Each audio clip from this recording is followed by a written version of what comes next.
Hey y'all, welcome back to my channel. Today I have something super amazing for you guys. I'm doing the intro right now because I forgot to do it on the way to the Goodwill Outlet, the bins, because I was so excited that I was going to get to see a tour of the back room.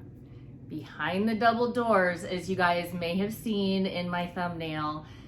There are not very many people that get to do this. The only outlet here is in Salt Lake City, Utah. Laura Schultz, who is the Assistant Vice President of Communications for Easter Seals Goodwill in this area, was willing to meet me there, which I was so grateful for.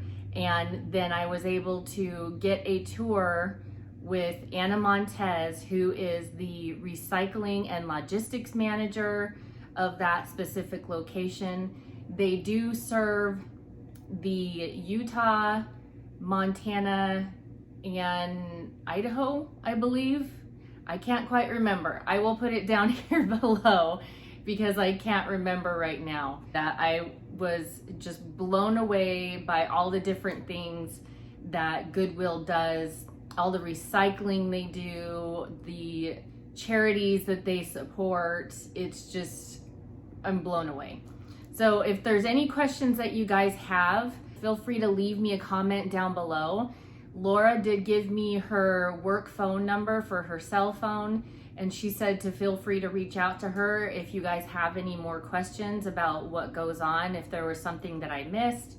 So just leave me a comment, and then if I get enough of them, I will do a follow-up video answering all of those questions so that all of your questions will be answered. So let's get to this, and hopefully you guys will love this, and I will see you in a little bit. Cool.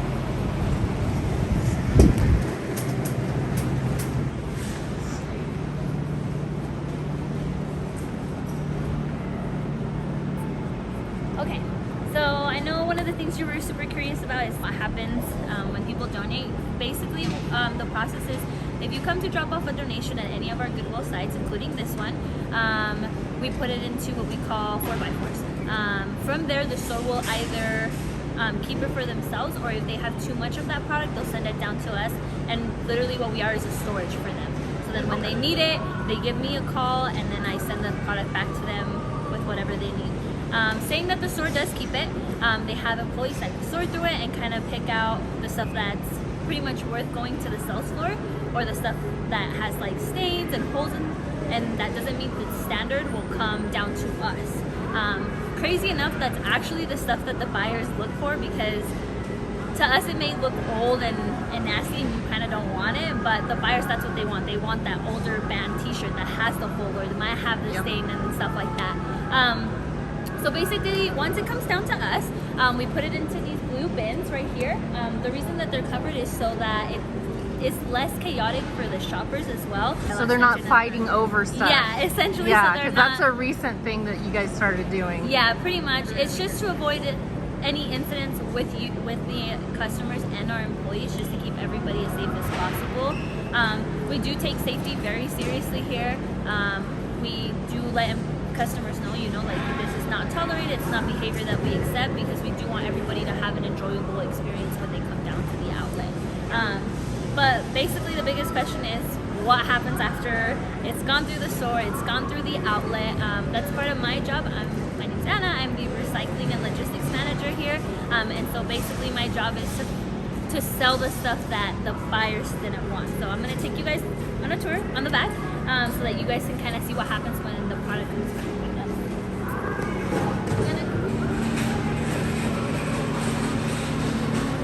This is where it gets a little more noisy. Whoa. I had no idea. Oh my gosh.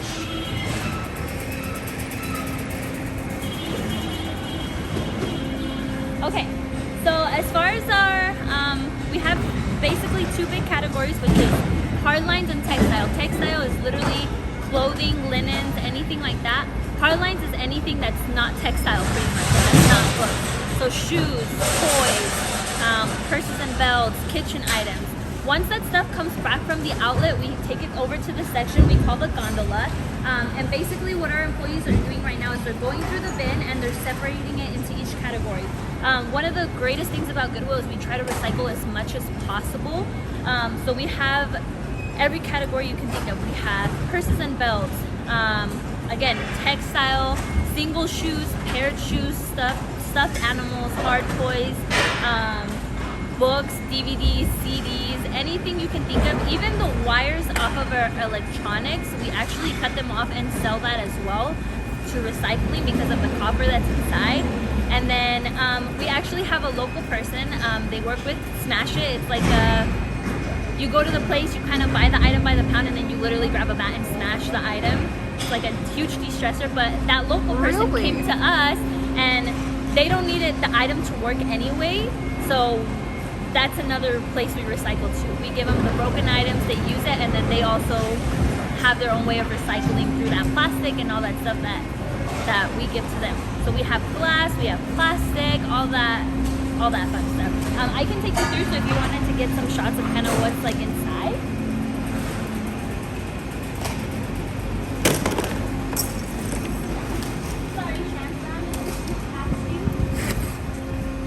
So we have categories like bric and brac, which is pretty much any item that doesn't have a home in our other departments, like toys, shoes, and stuff like that.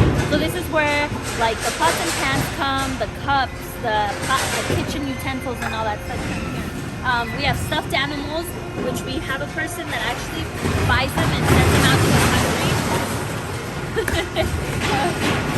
Sorry, again, it's kind of loud back here. Sends them out, and they have their own store where they just kind of give them out to the kids, you know, the less unfortunate type of stuff. We have hard toys, which is anything that, again, isn't a soft animal and it has the battery inside type of stuff. We have paired shoes, which again, we also have a buyer. A lot of our buyers, after it's gone through the outlet, they usually ship it out outside of the country, from Pakistan to Africa, South America, and they usually most of the time have their own individual stores in that country, but they get the product from us. Everything will always get a chance to go through the store and go through the outlet.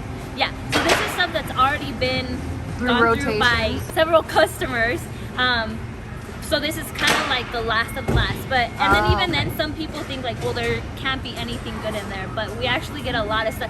Sometimes customers just aren't looking for that Nike shoe because they have a ton, or you know, it's just not what they're looking for.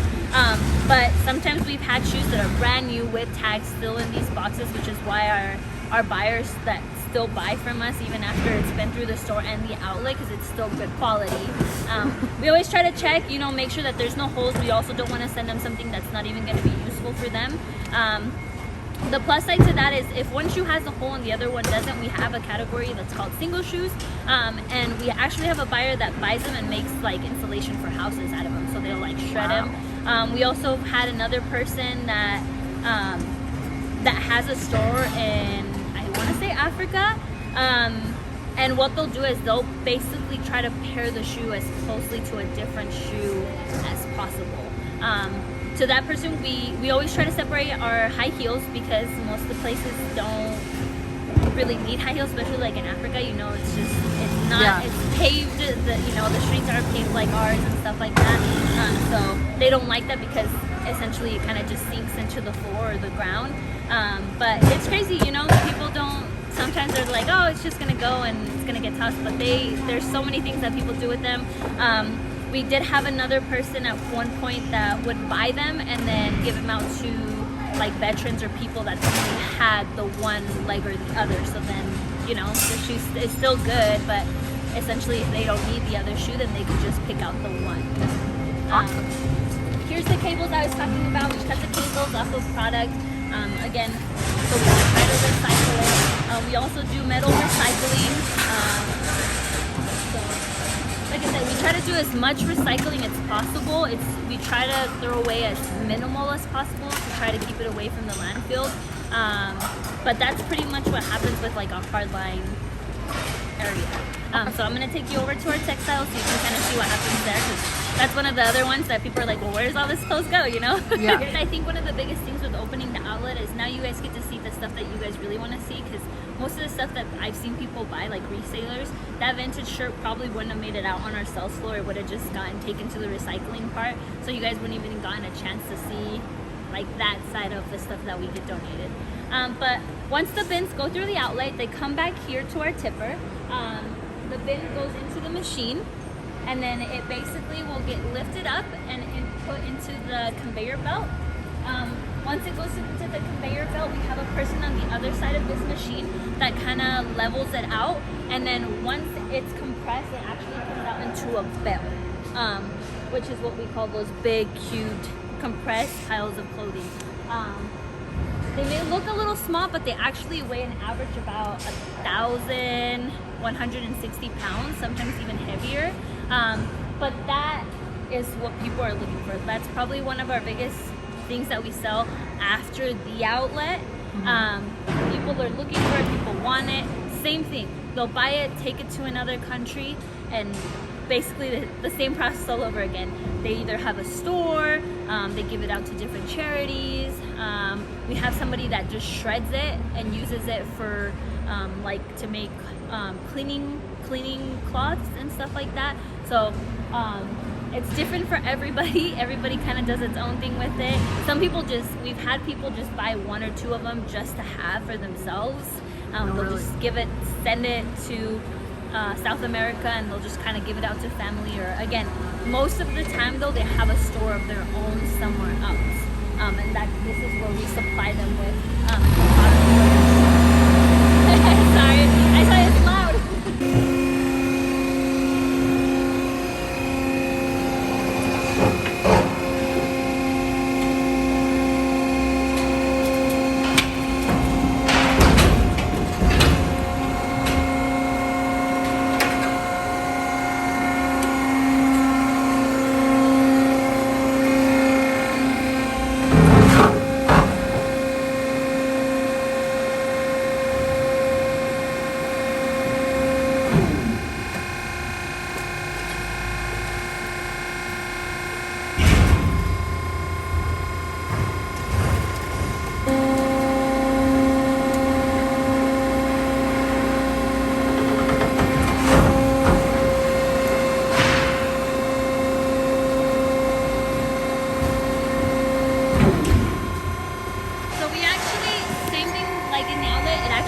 By the pound.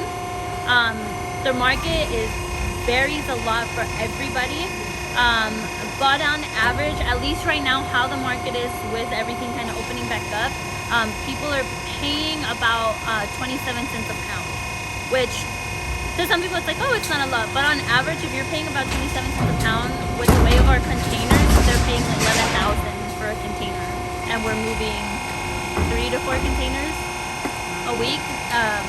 So again, it's just, it goes to one place to another, to another, to another, and we try to recycle as much as we can so that all that stays out of the landfill and stuff like that. But it can drop. It's gone down to, sometimes we used to get 10 cents a pound. So it fluctuates a lot. With everything being closed during COVID, it did increase the price for the people that were open like us. They had the ability to, it was in high demand because not a lot of places were open, so then it went up. So we are expecting, you know, like anything, it's gonna go up, it's gonna come down. But it's always moving. It's not like a constant price. People always reach out and say, hey, you know, what is your price at right now? And then that's kind of what we're moving at. So I just don't put your fingers in, but if you look up, you can actually see the clothes like being compressed through these little holes right here, and now it's moving back. And the machine will actually stop and tell him like, okay, your bell is ready, you're ready to go. And that's when they'll put the wires around them. And that's what kind of keeps the bell together. They'll open it, push it out, and then the forklift comes through, grabs it, and we stack it right there. Okay.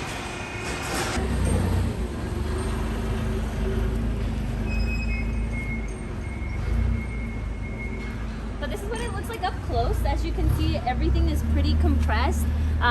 We do put kids' clothes, men's, women's. It's not separated by a specific category. There's linen in there.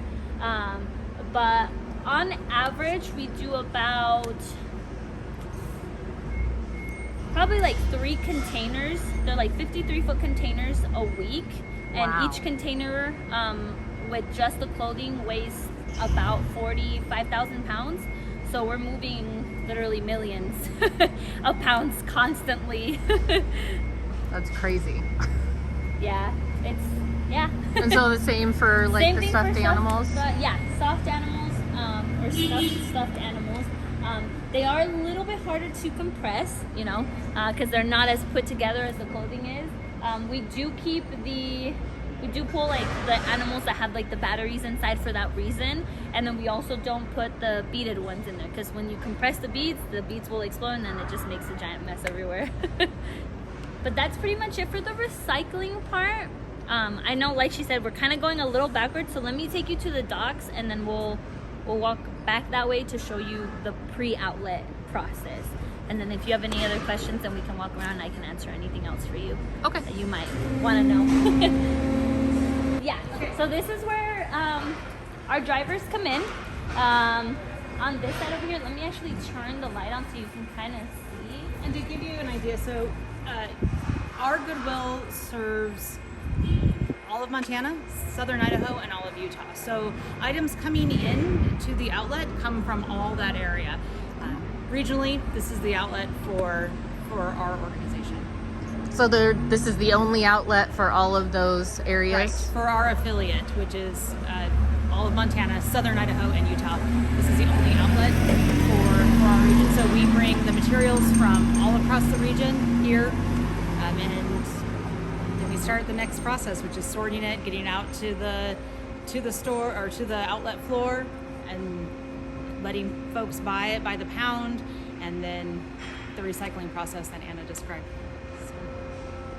So as you can see, most of our stuff has labels on it. We try to color coordinate. We just found that was the best thing to try to keep us as organized as possible, so we wouldn't have to physically like look in each box.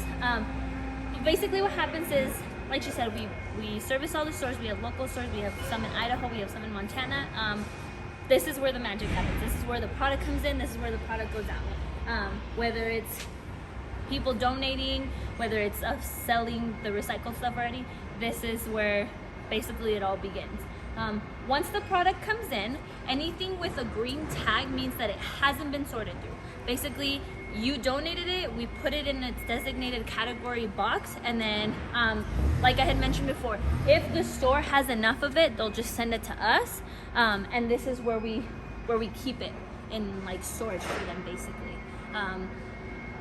One of the biggest things about having the warehouse now is it's helped us be able to prepare for the winter, because in the winter our donations tend to drop, and this is kind of what helps us keep going. So once the donations drop, then the store will say, hey, you know, we need 10 boxes of clothing, and then 10 boxes of X, Y, and Z, and this is where we get it from. Yeah, so this facility houses the outlet that you are familiar with. It also houses our, like she said, the storage for donations when the store, too much for the store to handle at that moment. So kind of carries us over in the winter time. We're like farmers in that sense. And then also we have an e-commerce program that that operates out of here at Is that the Shop Goodwill? Yep, so Shop Goodwill operates out of here as well. So all of this product comes in these big 4x4 bins, and then gets categorized out. The items that are going out to the outlet floor have already been pre-sorted by textile, by books, by different categories, so that it can quickly and easily and safely get out to the outlet floor for folks like you to sort through and find the gems that you are looking for. So like she said, you know, our e-coms, this is it. Again, different colored tags, big and bright, so we know what's not to be touched, basically. This is super important to us. You know, we try to keep it as well maintained as possible, because a lot of the times that's where even more rare stuff is in there. We have jewelry, we have paintings. Some of our biggest things, again, is like Star Wars toys. That's always super popular. Legos are huge.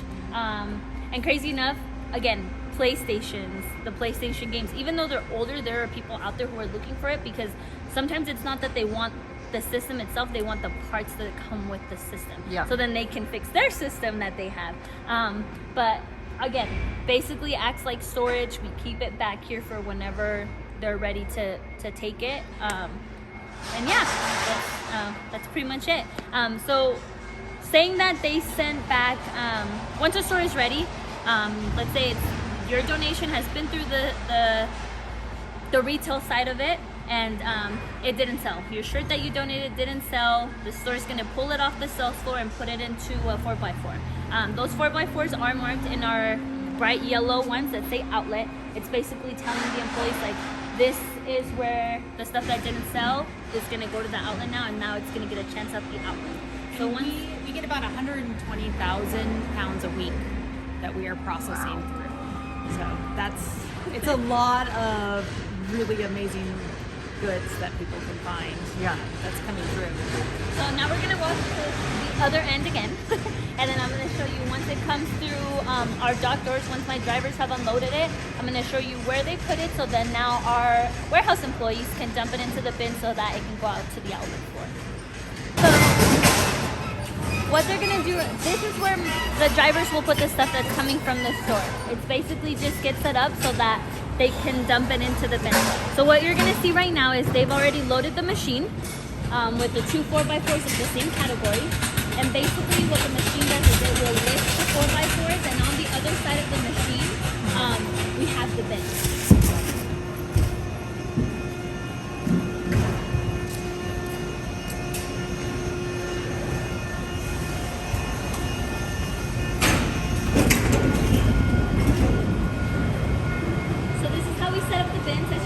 Literally will just dump it in for you, and then basically what we do is we'll put the machine back down, and then part of their job is to pretty much just pull the clothing so that it's evened out as much as possible.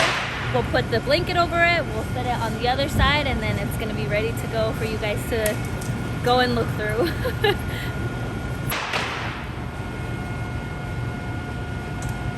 It's the easiest way to do it, that way we don't have to physically lean into. Easiest, probably quickest way to do it. We do the same machine, same process for books and household items. For that same reason, as you can see, when the stores send us the stuff that didn't sell, they never put knives in there, and they don't put glass in there. Because as you can see, it literally will just get dumped, and it's just like, it's a safety precaution pretty much. We want to keep everybody as safe as possible. We don't need glass flying everywhere, knives literally coming at you. So it's just something that now we do. The stores are really great about it. You know, they'll put it into its own 4x4. And again, the local buyer here, the Smash It person, will buy it because they have a designated glass recycler, but they buy the broken glass off of them. So then it's just easier for us. The stores will send it in its own box. We give it to them. They also recycle it, and it's just a recycling from one recycler to another to another. That's awesome. Try to keep it out of the landfill as much as possible. Anna, how many? Do you know how many boats a day you fill? I can look it up. It's a hit or miss. In general, so we call them rotations. A rotation is basically when you switch out a section of the outlet. So what you saw when they were bringing the boats out, that's part of one rotation. In total, the goal for us is to rotate the entire sales floor 3 times a day. Part of the reason we tell people, if you see something that you like, buy it or grab it, because it's not like a retail store where you can kind of go back and say, well, I decided I do want it and now I'm going to get it. If you wait even just an hour, there's a huge chance that it's not going to be there anymore. We can't switch them too quickly because then not enough gets looked through, and we can't switch them too slowly because then people like you that are here a big percentage of your day, you know, you're just kind of sitting there waiting for that next thing to come out. So we try to do it. It probably averages like an hour, hour and a half in between each rotation. But that's kind of like, again, the sweet spot that we kind of found is it's not too fast, it's not too slow, and we kind of can keep people here right before they're about to leave and check out. Sometimes they'll see us bringing stuff out and they'll just turn back around and they're like, let me just look one more time. It's about 84 boats a day. So it's 84 of these bids. We call them boats. About 84 of those a day, if I do the math right. Everybody calls them bins usually. Yeah. The blue bins. I call them bins sometimes too, because that's what the customers will call them. It relates better to them. They're like, the bins, and I'm like, what are you? At first we're like, what are you talking about? What is a bin? Yeah. But People call it the everybody, bins. yeah, everywhere else they're like, yeah, go to the Utah bins or go to the bins in California. And I'm like, oh my gosh, they're talking about literally the boats, what we call the boats. People try and Google it, the bins, and they're like, I don't see anything. Yeah.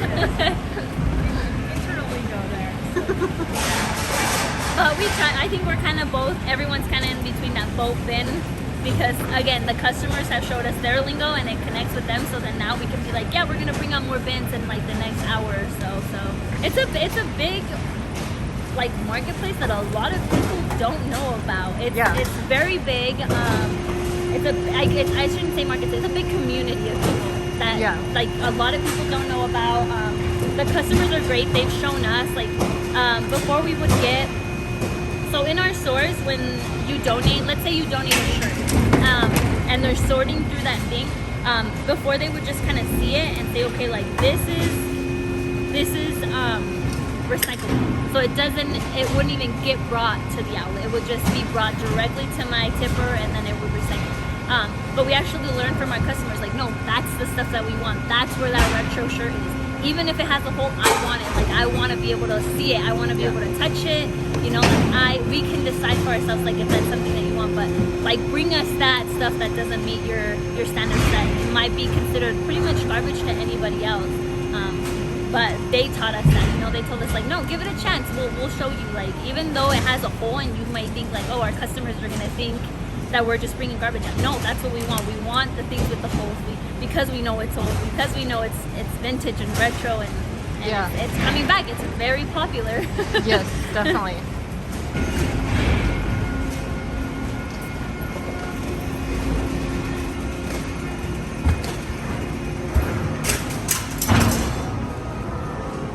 So after it's been dumped into the bins, this is where we bring it to set up.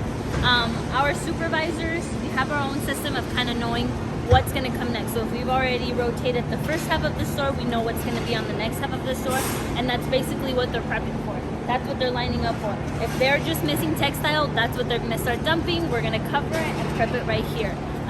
Through these doors on the left is where the employees will bring the stuff in, and through the doors on the right is where they'll take it out. More than anything, it's a safety thing. As you can see, they're kind of big. The bins are pretty big. If you have one hit you, it's gonna hurt. Yep. So again, more than anything, it's just a precaution thing. We don't want anybody walking in and out through the outdoors and indoors and stuff like that. So we've kind of labeled it, done that process so it's easier, and it just makes an easier flow of things. Sometimes by the time that this is lined up, it's full. They're just barely taking it back there. The employees can use the other door to start taking stuff out, and it just cuts the waiting time for you guys. It's faster for us, and again, one of the biggest things, it's just safer for everybody, so that nobody runs into that risk of getting hit. Same reason we tell most of the customers to kind of stay on one side. Sometimes the bins have a mind of their own. They're full, they're heavy, especially when we have new employees that aren't even sure how to use it themselves to kind of maneuver them. Part of the reason we just kind of ask customers, you know, just to scoot to the side, just so we don't, more than anything, hurt them, because, you know, we don't want that. We don't want you to come to a store and get injured here. They ship them out of here. So anything that someone buys on Shop Goodwill from here will remain here till the bidding is done, and then they get shipped out from this facility as well. Pretty much what she said. It'll get here in one of those pink labeled boxes. They have very designated people. Again, I'm not too 100% sure how about it, but just from what I've seen, they'll sort through the box. Basically, anything that is, I guess you could say, like worth it, valuable, that has that like thing that they're looking for, will get put on their carts. Sometimes, you know, the store will send like a brand new Nike shirt. Might not be worth it to put on bid, but it will just get put out into our outlet. But that's kind of what they do, is they'll sort through it. Same thing like they would in our stores. Is it kind of worth putting us up, or is it just better to send it to the store and it'll get sold there? Once they go through it, in the little cubicles, they have their individual employees that will look through it, take pictures of it. They'll find out like years, like what brand it is, all that kind of stuff. Basically the description of it. It'll tell you if it has a, they'll tell you if it has a hole, they'll tell you if it's missing a part, they'll tell you the year, brand, anything any unique thing about yeah. it. They're a reseller. Yeah, Getting paid pretty for much. it. They'll post a picture, it'll go up for the bid. I want to say that they last up to like a week on bid or something like that. And then from there, let's say you bought the guitar, they're gonna bring it over to their shipping area. They're gonna pack it for you, put everything that they need to, and then ship it out. So if there's stuff that doesn't get bid on and nobody buys it, does it just go back out to the floor then? Sometimes. So Barry, which is the manager, like she said, it kind of depends. I think they've said like they found out that sometimes instead of selling the one individual Nike shirt, they'll put it in a lot of Nike shirts or activewear shirts, and that tends to sell because then they're getting more, I guess, essentially. Same thing. One of our biggest things, Legos. People love them. People love buying them by the pound. Sometimes we've even sold them by the 4x4. We'll combine Legos together and sell it together as a lot. If something just doesn't sell or ended up here inadvertently, then it depends on the item. Sometimes it will go back to the store to sell in our Goodwill thrift stores. Sometimes it will get sold here at the outlet, just depending on what the item is and where's the best value for it. Okay. Yeah, that's pretty much it. Like she said, if sometimes it's just not. I think what people miss is like, well, just send it back to me. But if it came from a Montana store, it'll cost us more to freight it back to Montana and for them to sell it for like the $10 than it cost us the $50 to send it back. You know what I mean? Mm-hmm. So that's kind of what it depends. Like if it's worth sending back, if it is something that they will most likely get more money out of at a store, we will gladly ship it back to the designated store that it goes to. Every store, they have their very particular system. That's why it's labeled. So back here, whatever sells, that store gets like the credit for it. We know and are able to recognize and appreciate the donors in local communities who are donating these things, and also the stores and the staff who are sorting them, because when all the proceeds from our sales not only support our Goodwill operations and help employ people in our stores, but also supporting Easter Seals Goodwill programs across our region. So children's services, clinical services, behavioral health, disability services are all supported by the sale of our Goodwill thrift stores, the outlet, and our Shop Goodwill program. We actually, and you might know a little more about this than I do, we don't sell like computer towers and stuff because of people's information. Cell phones. Yeah, that's one of the biggest things I think people are curious about. Is like, well, what if I accidentally donated my phone and I didn't clear it? We don't sell cell phones. They have a system in Boise where they recycle it to a very specific person. I'm not 100% sure what's done with it, but we try to be as cautious as possible with any personal information. Same thing, even to the smallest of details, like purses. We've had people donate purses of people who just like passed and they just really grabbed their things and brought them. We always look through the purses, Social Security, any type of ID. The managers are given very specific instructions on how to get rid of very specific documents like that. Yeah, we really try not to compromise people's safety. We don't want to compromise their identity in any of that way. So yes, we don't sell any electronics that would have that personal information, or have that information in their hard drives. And we work with third parties to ensure that any data is wiped clean, that it's certified wiped clean, so we don't have that issue. And likewise, we're checking pockets and we're checking purses and zippers and things like that for the inadvertent driver's license that got stuck in, or Social Security card, something like that, just so that information is not out there in the public. And again, it does not happen where we always have that person that's like, I donated it yesterday and I didn't mean to donate that. I didn't mean to do this. Yeah. We try our best, for that reason. We've had kids' toys donated, like we went on a road trip and we just kind of stopped by to donate this, and our kids' teddy bear went, and now we're looking for the Sometimes we're very lucky. We had one little girl who, her toy Jessie doll, like the Toy Story Jessie, it got donated, and she was super upset. We told the parents, like, we will help you get like a different toy in the store, like have her pick anything, we'll try to look for it. And yeah, a week later, we found it. We called them. We're like, we found your doll. You can come pick it up. She's safe and sound.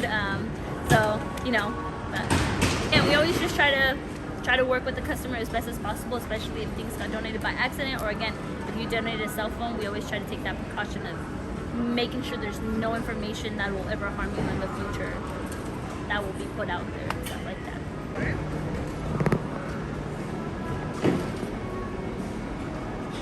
Again, this is stuff that's probably sat there since like 2-3 hours now, and it's kind of dead product is kind of what we call it. So no one's looking through it because everyone's kind of been through it. And basically what they'll do is they'll bring it in through that door right there. Once they bring everything in, what they will start doing is taking stuff out.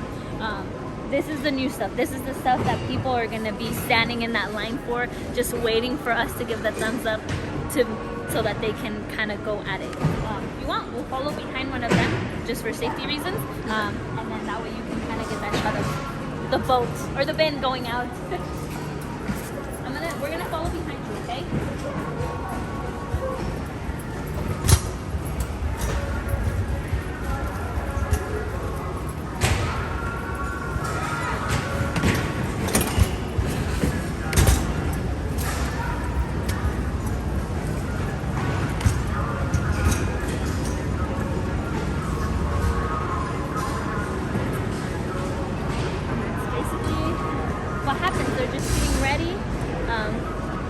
We always try to keep an eye out. Again, we always have new customers that aren't sure about our procedures and stuff like that. Our regulars are really great about kind of even just telling the other customers like, hey, they're gonna ask you to move, or like, hey, I wouldn't step over there because you could get hurt, you know? So they're awesome. They work with us. The customers know some people just, it's not their thing. It's not for everybody. They don't like constantly being moved because it's just, they prefer everything on the hanger and by category, you know.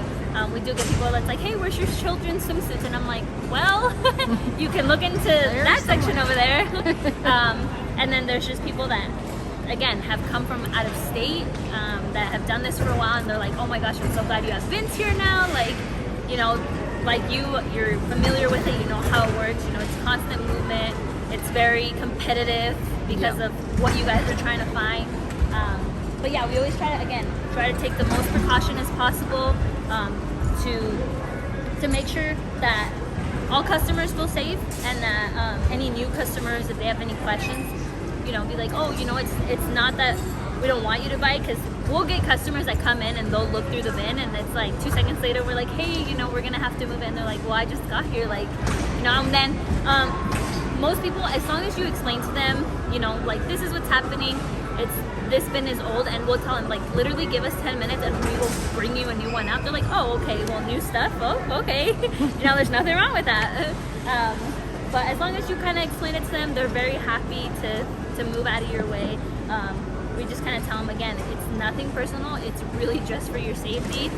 They may not look super heavy, but they are. Same with kids. We try to be very cautious with kids. Sometimes you can't even see them because they're so little. So, you know, again, biggest thing is always safety. Making sure that everyone's kind of out of the way, which is why we always have supervisors out here helping with the rotations, making sure everything goes as smoothly as possible. So I know that some locations do bins that just have shoes and they're like banded together and everything. Has this location ever done something like that, or do you find that it's probably not the best idea because there's going to be too many people going on like that, like what, 2 or 3 bins that just have shoes maybe? So we pretty much only maintain 3 categories. I couldn't tell you specifically why. I think it's because we are still so relatively new to it. I wouldn't be surprised if in the future we were to do more specific categories. But right now, basically, when you come in and shop, we give you 3 categories that you get weighed by. It's either books, hardline, which is where the shoes would be, purses and belts, toys. Anything that's not books or clothing is going to be in that hardline bin. And if it's not books and it's not hardline, then it's going to be in your textile. So when you check out, and I'm sure you've seen it, they'll say like, is it all clothing, or is it this, or do you have any linen that we can take out? And linen is kind of the only other thing we split. The only other stuff we separate or try to separate is those really heavy items. I'm sure you've noticed our wall, against the wall we have like the shelving. So Yeah. luggage and stuff, we try to sell it super cheap, you know. It's just trying to give it one more chance to sell. It's still in good condition. We have people that have bought luggage just because they came on vacation and they bought too much stuff and they don't want to go to Ross or Walmart and buy like an $80 luggage that they're only really going to use to haul stuff back home. So luggage is really cheap, but it would be more expensive to buy new luggage. This is what it looks like once once we get the clear to go at it. Yeah, and this isn't even busy either. Yeah, that's what I was telling her. I was like, It's just because it's so slow. hot. Yeah. And it's definitely not cool in here. Thank goodness for those giant fans.